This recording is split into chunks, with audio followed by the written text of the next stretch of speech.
Hello everyone, welcome back to my channel. मैं हूं Manpreet and I hope you all are doing good. And if you are new to this channel so please don't forget to subscribe my channel and hit the bell icon for more updates. And today we are going to learn about phrasography. So let's begin. So guys, आज हम phrasography के बारे में पढ़ने जा रहे हैं। phrasography क्या होता है?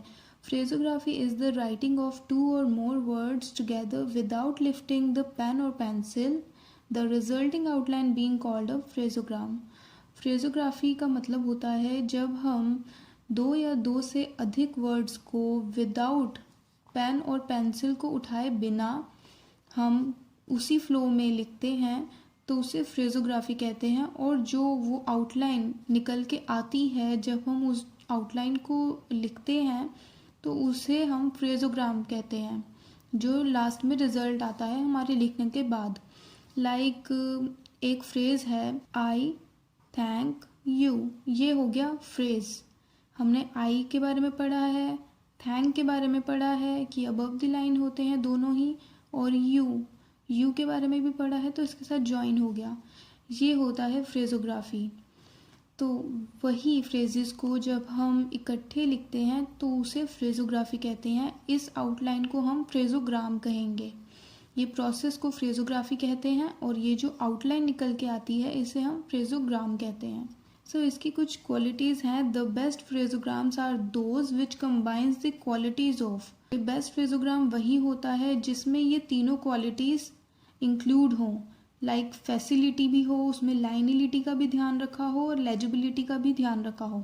फैसिलिटी का मतलब होता है phraseography should be easy to write, हमें लिखने में आसानी हो। जैसे कि हमने आई थैंक यू को बहुत आसानी से लिख लिया तो ये आसानी से लिखने वाला होना चाहिए। तो हम उसमें फैसिलिटी का ध्यान रखेंगे कि हमें जो फ्रेज़ है हम इजीली उसे बिना अपने पेन या पेंसिल को पिक किए बिना हम उसे आराम से लिख पा रहे हैं बिना किसी परेशानी के।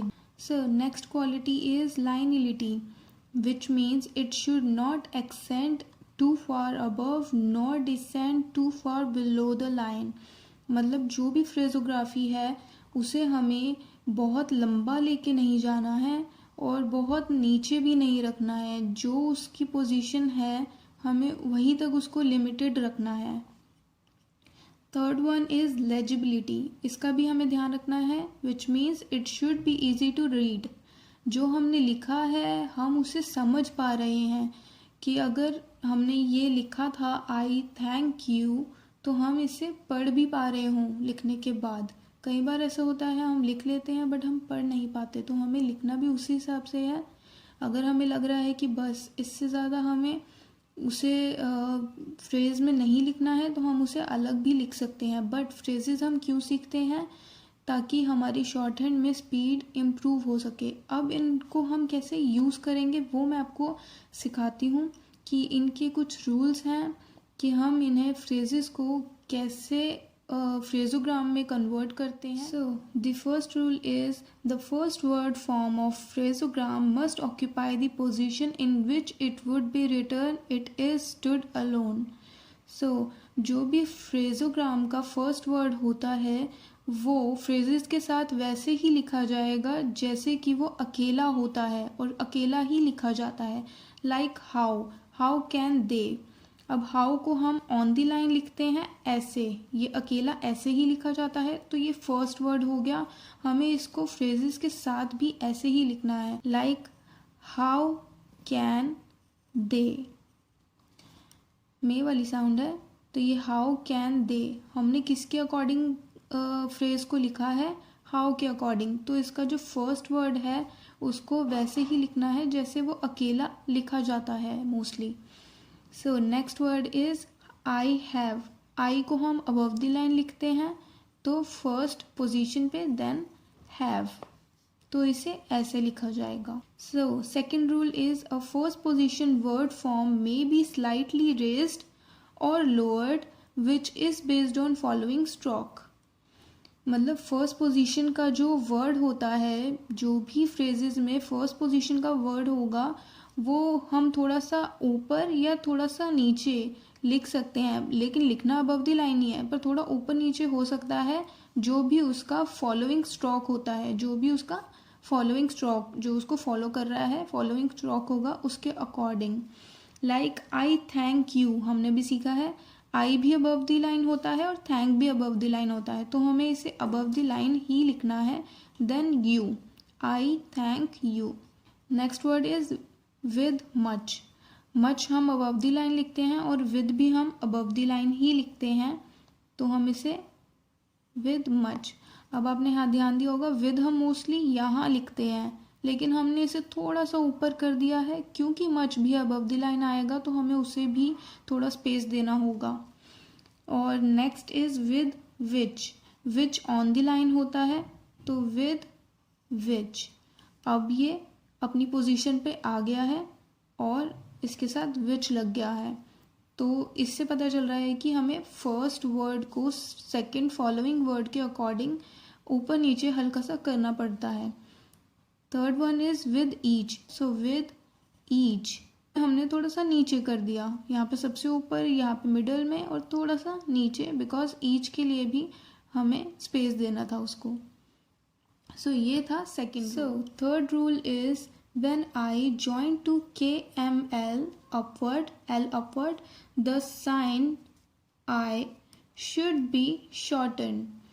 जब हम I को KLM, L upward है, इनके साथ ज्वाइन करते हैं तो जो I का साइन होगा वो शॉर्ट हो जाएगा। जैसे I को हम कैन के साथ ज्वाइन करते हैं तो I कैन ऐसे लिखा जाएगा। हम मोस्टली आई ऐसे लिखते हैं, तो उसका जो ये वाला पोर्शन है वो शॉर्ट हो गया, कट हो गया, तो इस टाइप से इसको लिखा जाएगा। आई के साथ एम, आई एम ऐसे होगा। ये फ्रेजोग्राफी है। अगर हम आई और एम अलग अलग लिखेंगे तो ये टाइम वेस्टिंग हो जाएगा। हमें स्पीड इम्प्रूव करनी है तो हमें फ्रेजोग्राफी को फॉलो करना ही होगा। So next is I will.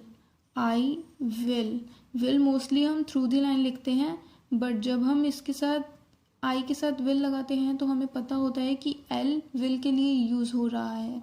So fourth rule is the word he standing alone और at the beginning of a phrase is written like this. He को जब हम अलग से लिखते हैं या फिर किसी फ्रेज की बिगनिंग में लिखते हैं तो ही पूरा ही लिखा जाएगा, जो कि हमने सीखा है एच देन वी वाला vowel. But in the middle of phrase the word he is represented by a logogram. Logogram ये वाला जो हमने लास्ट वीडियो में सीखा था, अपवर्ड टू डाउनवर्ड एक डार्क टिक होती है। सो अगर ही किसी फ्रेज के मिडल में अगर आता है तो हम उसे इस लोगोग्राम के थ्रू रिप्रेजेंट करेंगे। लाइक ही में पहले वाली रूल को फॉलो करेंगे, क्योंकि ही पहले आ रहा है तो यहाँ पे ही पूरा लगेगा। ही में पूरा लग रहा है। नेक्स्ट में इफ ही में, अब यहाँ पे मिडल में आ रहा है तो हम लोगोग्राम का यूज करेंगे। इफ ही में, यहाँ पे इज वाला वॉवल इफ से पहले, देन में। इफ ही में यहाँ पे हमने एक डार्क टिक लगाई है ही के लिए। Next is he should no. He should know, ये हो गया ही शुड नो। क्योंकि यहाँ पे ही पहले आ रहा है तो हम ऐसे ही लिखेंगे ही को। और अगर मिडल में आता है if he should know, so if he should know, ये डार्क है ही के लिए tick, so if he should know. So fifth rule is for the sake of an easier joining the word much is sometimes written in full in phrases like so much। सो हम on the line लिखेंगे क्योंकि गो वाली sound आ रही है। Then M चे much के लिए, so much. How much में हाउ देन मच हम फुल लिखेंगे। जब हम किसी फ्रेज में मच को यूज़ करते हैं तो इजी जॉइनिंग के लिए ऐसे ही होगा कि अगर हम मच को कैसे यूज़ कर पाएंगे, अगर मच हमारा ऐसे होता है तो सो के साथ ये थोड़ा वियर्ड लगेगा, तो इसलिए हमें इसे ऐसे ही यूज़ करना पड़ता है, क्योंकि ये आगे जाके शायद हमें समझ में ना आए अगर हम इस टाइप में लिखेंगे तो। So sixth rule is word is written either in this way और दिस वे। वर्ब यहाँ पे वे और आर को अपवर्ड को यूज़ किया गया और यहाँ पे सिर्फ डाउनवर्ड आर को यूज़ किया गया है। ये फ्रेजेस में यूज़ होता है। बेसिकली हमने अभी तक जो सीखा है वो वर्ब इस टाइप में यूज़ हो रहा होगा, पेन वाली वॉवल है, व के लिए ये, देन आर, अभी तक हमने ये सीखा होगा। लेकिन अब जब इन्हें फ्रेजेस में यूज़ करेंगे या तो ये वाली आउटलाइन यूज़ करेंगे या फिर ये वाली आउटलाइन यूज़ करेंगे। लाइक दे वर, अब दे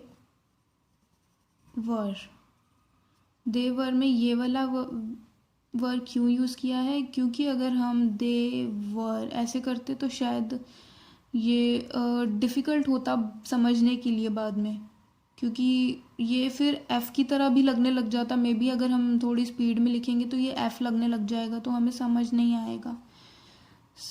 या फिर वी लगने लग जाएगा बिकॉज दे डार्क होता है इसलिए। यू वर में हमने ये वाला यूज़ नहीं करा बिकॉज वो इसके साथ अजीब होता ऑब्वियसली, तो ये वाला इजी है लिखने में, कन्वीनियंट है लिखने में, इसलिए यू के साथ ये वाला वर यूज़ किया है। Next one is if they were,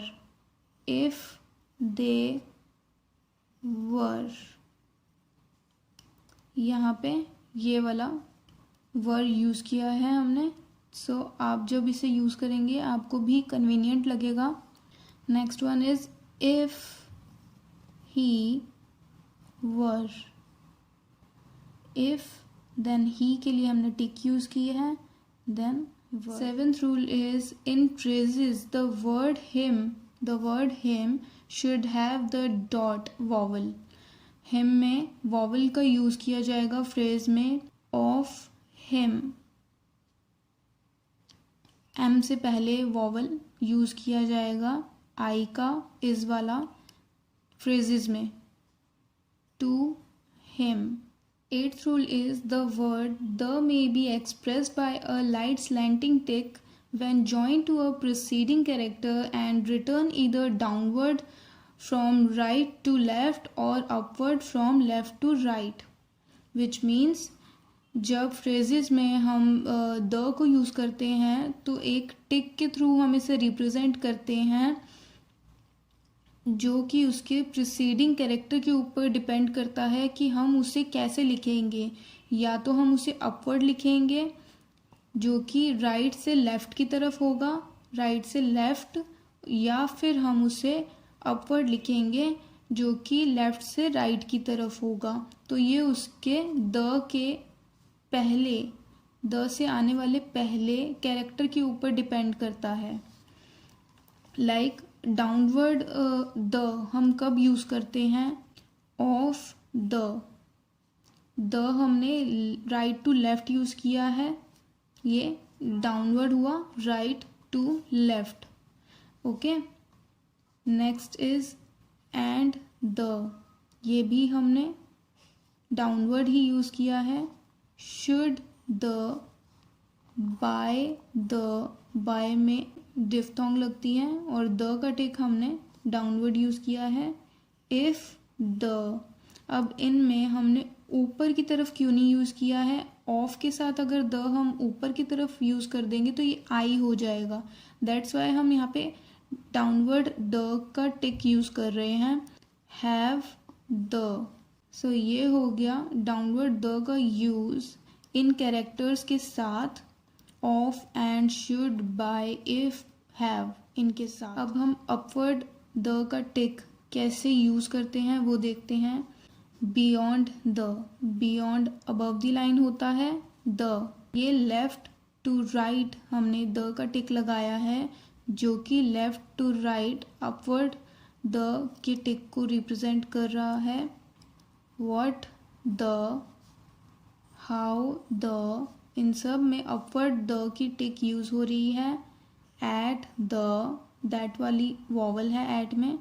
the, which the, was the, on the, but the। So guys I hope आपको फ्रेजोग्राफी के ये कुछ रूल्स समझ आ गए हैं। ज़्यादा डिफ़िकल्ट नहीं है। अगर आप इन्हें इजीली याद करना चाहते हैं तो आप इनके नोट्स, जो ये नोट्स हैं, ये आपको क्लियर पिक्चर नीचे इंस्टाग्राम का लिंक मेंशन है, आप वहाँ से भी इन्हें देख सकते हैं। और अगर आप इनकी प्रैक्टिस करेंगे तो आपके लिए हेल्पफुल होगा इसको याद रखना। और नेक्स्ट वीडियो में हम फ्रेजोग्राफी के कुछ एग्जांपल्स करने वाले हैं। सो प्लीज़ वीडियो को मिस ना करें। सो आई होप आपको ये वीडियो अच्छी लगी है। अगर आपको वीडियो अच्छी लगी है तो प्लीज़ प्लीज़ प्लीज़ चैनल को सब्सक्राइब करें, वीडियो को लाइक करें और बेल आइकन प्रेस करना ना भूलें फॉर मोर अपडेट्स।